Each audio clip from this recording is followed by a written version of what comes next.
हनुमान जी का तन और मन दोनों सुंदर है। वैसे तो बंदर है पर दोनों सुंदर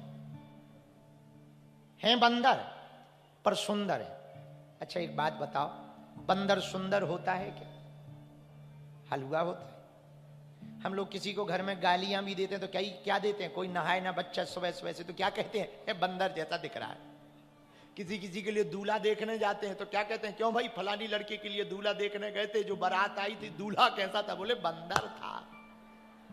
कहते कि नहीं कहते? कहते हैं। बोलो हाँ जी या ना जी? क्या कहते? बोले बंदर है, बंदर जैसा दिख रहा है, बंदर जैसा है। अब बताइए, किसी की शकल बिगड़ी हो तो बंदर कहते हैं, पर बताओ बंदर भी सुंदर हो सकता? बोले क्यों?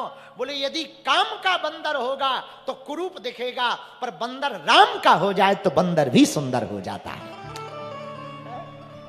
बंदर भी सुंदर हो जाता, राम जी का हो जाए। अब देखो इस बात में एक बात और छिपी। पूछो क्या? जोर से पूछो। एक बात ये भी छिपी कि हम लोग यदि काम के ही रहेंगे तो कहीं के नहीं रहेंगे। हम कई लोग, माताएं हमारी कथा में आती तो हम पूछते हैं तुम्हारे पति देव कहां गए, स्वामी कहां गए, खसम हस्बैंड कहां है? वो कहते हैं गुरुजी काम से गए। और जो काम से गए वो काम ही से गए। काम से गए, ठीक है, काम आम लगा रहता है, कोई बात नहीं, काम होना चाहिए। देखो एक बात बोले, हनुमान जी की एक अच्छी आदत है जो सीखनी चाहिए। श्री हनुमान जी महाराज के पास बल है तो क्या करते? राम काज करते। बुद्धि है तो क्या करते? राम काज करते। विद्या है तो क्या करते? राम काज करते। हनुमान जी के पास विवेक है तो क्या करते? राम काज करते। मेरे पागलों, यदि तुम्हें अपनी जिंदगी में प्रसन्नता नहीं चाहिए तो काम के बंदर बनो, और यदि प्रसन्नता चाहिए तो भगवान राम के बंदर बनो। अच्छा, राम के बंदर बन जाने का फायदा क्या है? पूछो फायदा क्या है? जोर से बोलो। चारों युग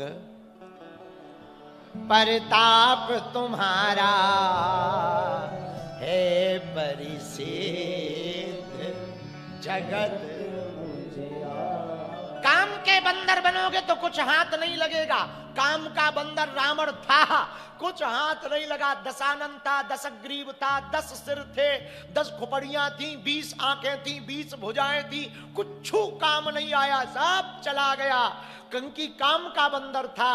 विभीषण राम के बंदर हो गए तो राजा भी बन गए और हनुमान जी का साथ भी पा गए और राम जी का हाथ भी पा गए। इससे सिद्ध होता काम का बंदर नहीं, राम का बंदर बनो।